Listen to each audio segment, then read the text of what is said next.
we fixing eBrake lines. So we got the car jacked up, all right? Got the trusted dusty LED situation. We got the front wheels chalked. And most importantly, we creeping, baby.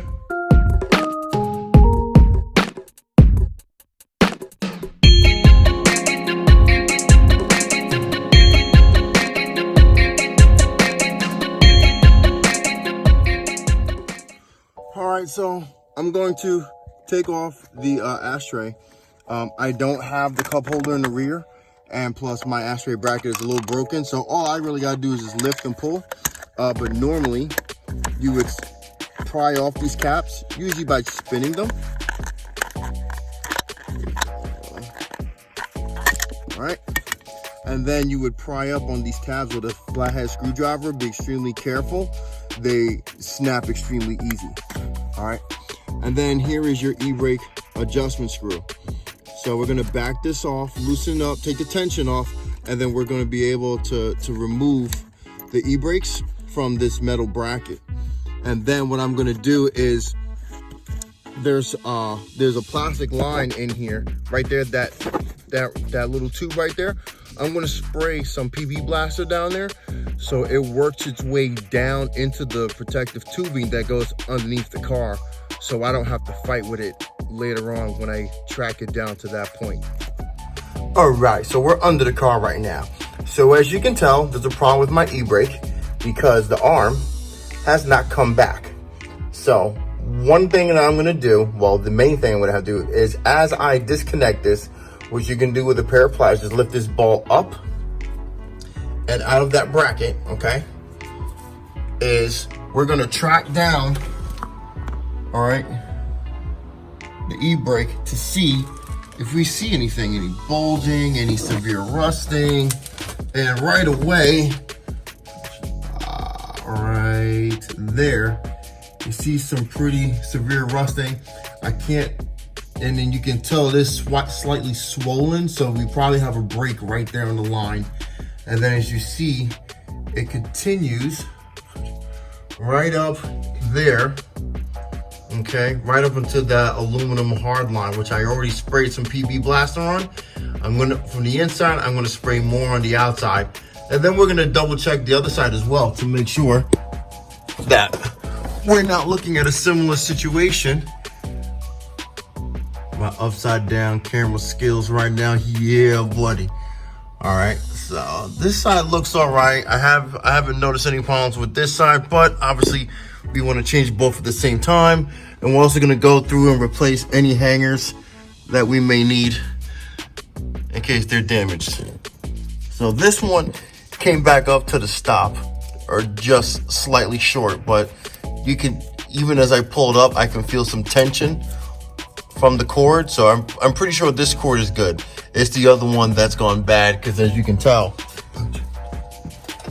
it hasn't released the tension on the lock arm. So what I'm gonna do is I'm gonna spray that down with PB Blaster to see if it comes up on its own. If not, I may have to readjust it, and I will show you how to do that if necessary. All right, so I'm gonna take this clip off as the retaining clip. Okay, this looks in pretty good shape. We're gonna reuse it. And then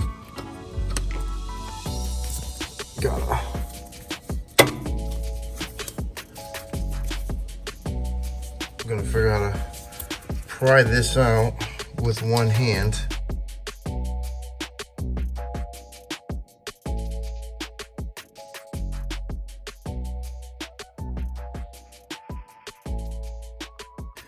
My other pliers to be able to lift that up and out. Give me a moment, I'll be right back. Okay, so we're out.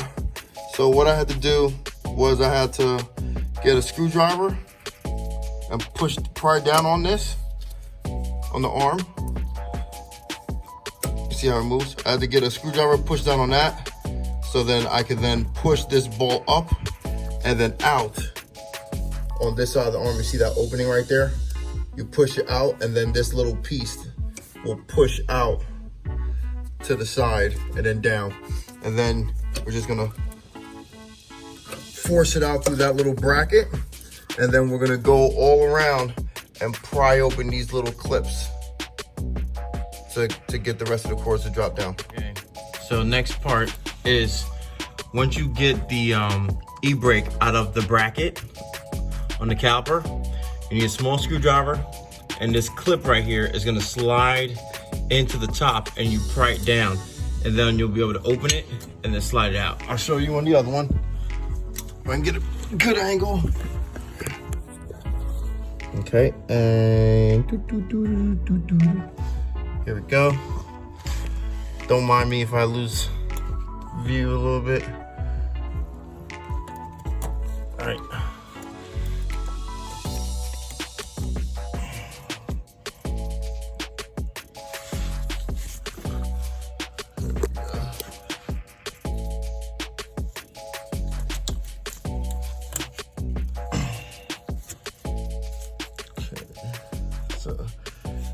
There, you have to work with a little bit because you got those little screws in place.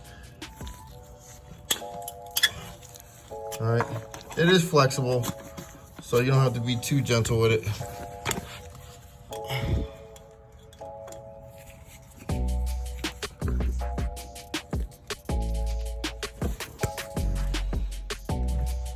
Where did we go?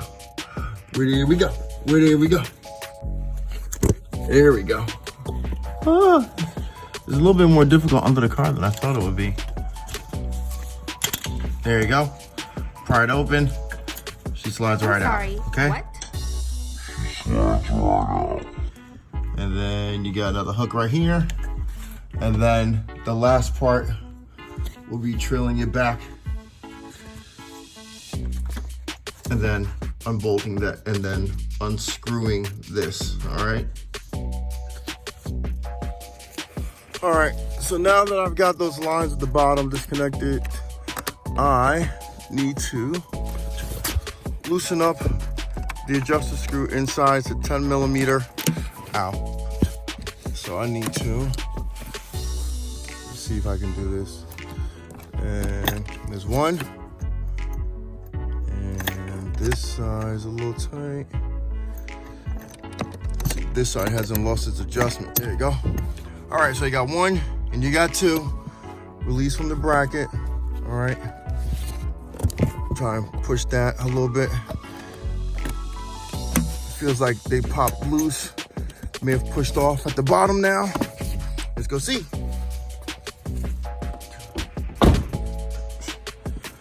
All right, get ready for some acrobatics. The upside down undercar aerial view of the e-brake manifold. All right, so let's see. All right, so looks like I'm gonna have to clamp on this end, hold the aluminum tube, and then probably wiggle and pull apart. I'll be right back. All right, so I got both e-brake lines out. And once you get up to the aluminum housing, you will have to hold the aluminum housing with one hand, and then you're gonna have to take your pliers, grab onto this section right here, twist and pull at the same time. The driver's side was a little bit more difficult than the other, but the passenger side came out relatively easy. I do believe there is some swelling down here where it's stuck, and as I ran my hand through, I felt a couple of high points, like one right there. As you keep going through, another one right here, there's a swelling spot. So that usually indicates binding in the cord, or possibly even like the beginning or a partial rupture in the line. This one is extremely obvious. This one you can tell it's rusted. Probably some fluid got in there, causing the line to bind up. And you can actually see that it's a little tighter here, and then it expands. And then there's still some like kinking over here. Feels a little rough, and then it smooths back out. But other than that, the rest of the line seems fine. But this is definitely a spot right, I would say, under the passenger side door area in the clamp tends to be where these things blow first, especially on the Mark IVs. So we're gonna get the new ones installed. It's the exact opposite process, minus one key part, which I will show you as soon as I get the lines run up. All right, so I got the e-brake cords into there too. The passenger side went in a lot easier than the driver's side, but at the bottom and the aluminum hose is about 3/4 of the way in, and I just pushed the cord into the tube so it transferred the rest of the way up. So now what you're gonna have to do is you're gonna have to loosen this adjuster screw and then place these belts in behind this adjuster clip, okay? When you do that, make sure your e-brake handle is up and loosen it all the way to the point where you can get these in, and then slowly snug them down. And then once you have them set, then you can adjust your e-brake from there. Wrench Daily. All right, so the e-brakes were officially in. We're locked down. Now roll test. All right, we're not rolling. All right, no rolling, we're good. All the wheels spin. Well, the two rear wheels both spin freely. They don't get hung up. So the one thing that I did want to show you, if I could find my light, the little light, not the big light. Whatever, I'm not gonna do that. So,